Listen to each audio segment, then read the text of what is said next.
이거 보셨어요? 9만원 하던 연어 한 마리가 지금은 20만원, 남는 게 없어요. 매출 급등에도 울상이다. 남는 게 없다. 거리두기 해제 이후 카드 매출액이 60% 상승했는데 이태원은 180% 늘고 을지로도 2배, 막 대학 이렇게 막 2배, 3배 이렇게 했는데 자영업자 식용유가 3만원에서 6만원대 되고 연어 같은 경우는 9만원에서 20만원 되고 남는 게 없다. 원자료 가격이 이렇게 치솟는다. 여러분 원재료 가격이 왜 이렇게 치솟고 있어요? 이건 기본적으로 미중 패권 갈등이기 때문이죠. 미중 패권 갈등 얘기를 잠깐만 할게요.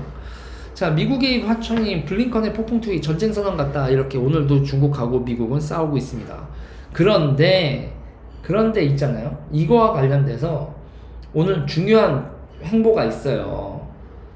윤석열 대통령의 중요한 행보가 있는데 뭐냐면 말이죠. 윤 대통령이 오늘이 여러분 바다의 날 기념식이었어요. 바다의 날 기념식에서 이렇게 부산을 경제발전 거점으로 삼겠다. 바다의 날 기념식 이렇게 얘기를 했습니다. 윤석열 대통령이 바다의 날을 맞아 우리나라가 세계 10위권의 경제대국으로 발돋움할 수 있는 원동력도 3면의 바다이기 때문에 적극적으로 활용하기 때문이다. 이런 얘기가 나오고요. 우리나라 지금 해군력 증강 이런 시그널들이 나오고 있습니다. 오늘 윤 대통령이 그 얘기까지는 하지 않았는데 이런 시그널들이 나오고 있어요. 바다에 대한 얘기요. 그리고 오늘 바다가 세계적으로 또 오늘 어떤 시끄러운 일이 있었냐면 자요. 오늘 중국이 엿먹었습니다. ASEAN Pacific unable to reach consensus on security pact. 그러니까는 왕이하고 그 미크로네시아에 있는 오세아니아 미크로네시아라고 여러분 섬들 있죠. 거기 있는 섬들 10개국하고 안보 협약을 맺으려고 한 게 중국이 빠그러졌어요. 그러면서 여러분 그 피지 있죠. 거기에는 우리가 피지 아일랜드라고 하는 데 있잖아요. 피지 아일랜드도 인도 퍼시픽 이코노믹 포럼 프레임워크죠. 프레임워크 여기 14번째 참여하면서 중국이 끌어당기려고 했던 피지도 미국 쪽으로 넘어가고 뭐 이런 일이 벌어졌습니다.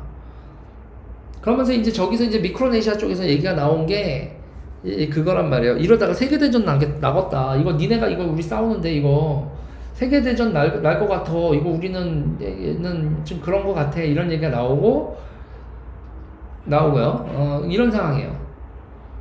그러면서 이제 이 남태평양 오늘 이제 우리나라 보도 발로하면 한경에서 이렇게 했는데 남태평양 10개국가 안보협정 불발인데 이 내용을 보면 제가 몇 번 말씀드린 적도 있지만 미크로네시아가 최악된 세계대전 우리 여기서 지금 난리 나다가 세계대전 나겠다 야 그러고 이제 계속 논의하겠다 그러는데 여기서 10개국 솔로몬 제도 키라바시 사모아 피지 퉁가 바누아투 파푸아뉴기니 니우의 국제도 그리고 미크로네시아 등 남아프리아 10개국 이렇게 되는데 내용이 이래요. 중국어가 어업, 천연자원 개발, 법 집행, 사이버 보안, 해도 작성, 중국어 및 중국 문화 교육기관, 공자학원 설치 이런 것들을 하려고 했단 말이에요.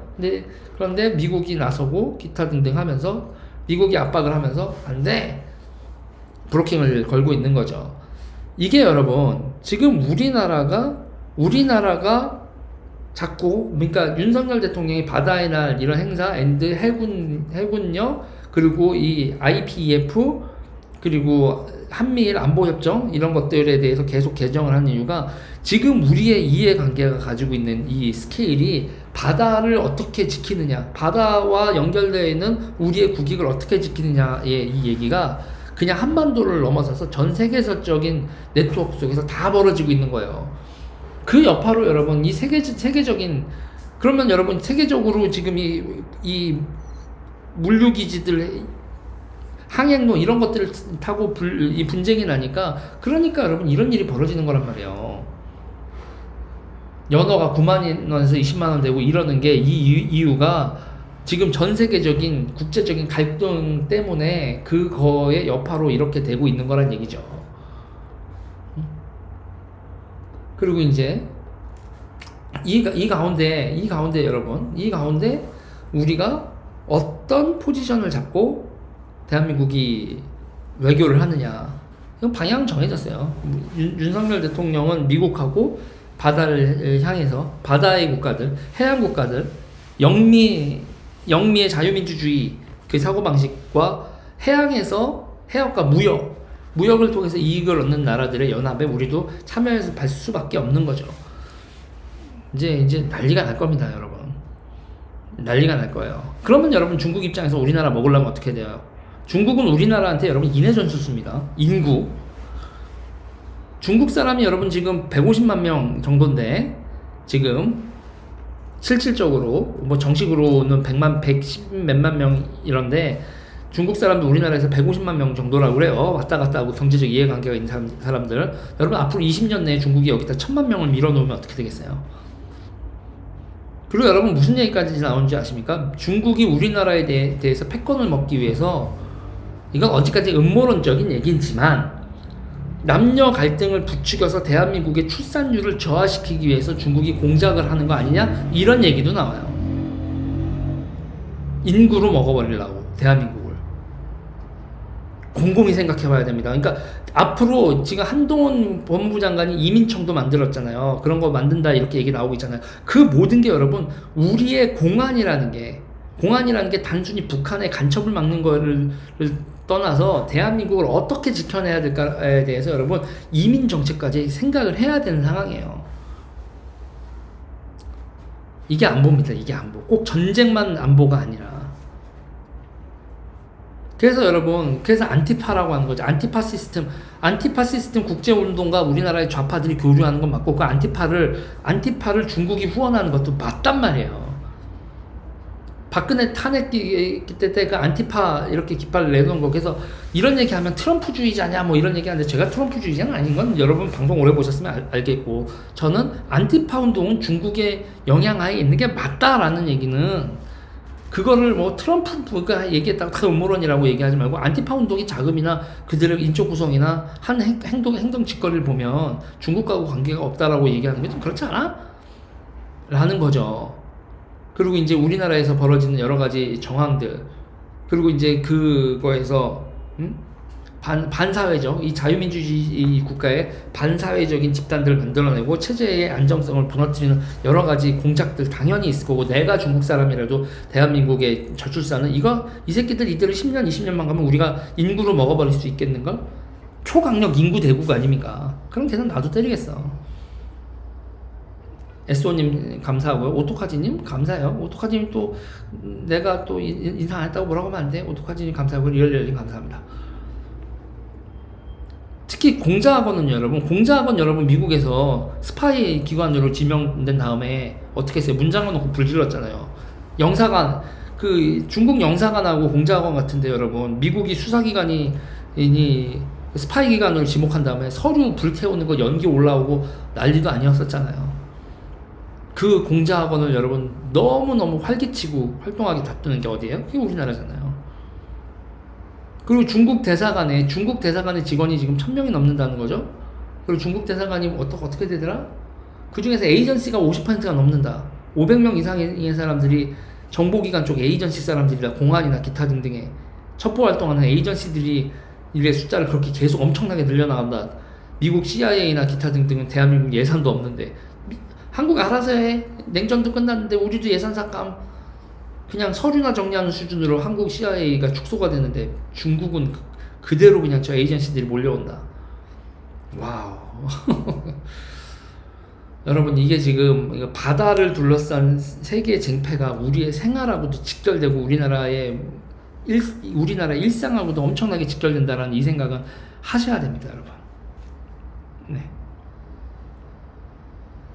네, 지금 중국 대사관에 여러분 지금 1000명, 그 중에서 에이전시 500명 이렇게 추산을 하는 거예요. 원래 우리나라도 무관이다 뭐대해서 군대 뭐 기무사, 옛날에 기무사 쪽, 국정원 쪽, 검찰 쪽 뭐 해가지고 이렇게 무관 내지는 뭐 해가지고 이렇게 보내잖아요. 해외에다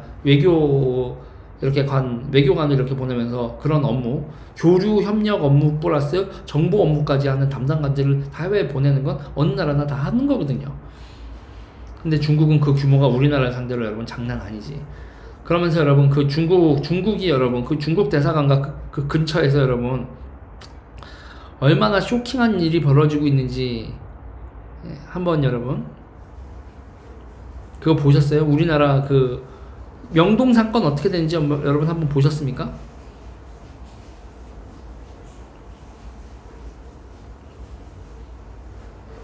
명동 사진 여러분 한 번만 보여드릴게요. 이게 여러분 명동의 지금 상가 사진이에요. 실감이 나세요? 이게 명동입니다, 여러분. 이게 중국 대사관 뒤에 명동 이렇게 돼요. 여기 지금 전부 다 어떻게 한다, 여러분? 중국이 여기를 자기네들 거점으로 완전히 장악하려고 그래요. 난 지방선거에서도 명동 얘기 한 번쯤은 나올 줄 알았어. 안 나오대. 이게 대한민국 1등 상권 명동의 현주소라는 게 여러분 감이 잡혀요? 그리고 저기가 차이나타운으로 완전히 바뀔 예정인 거.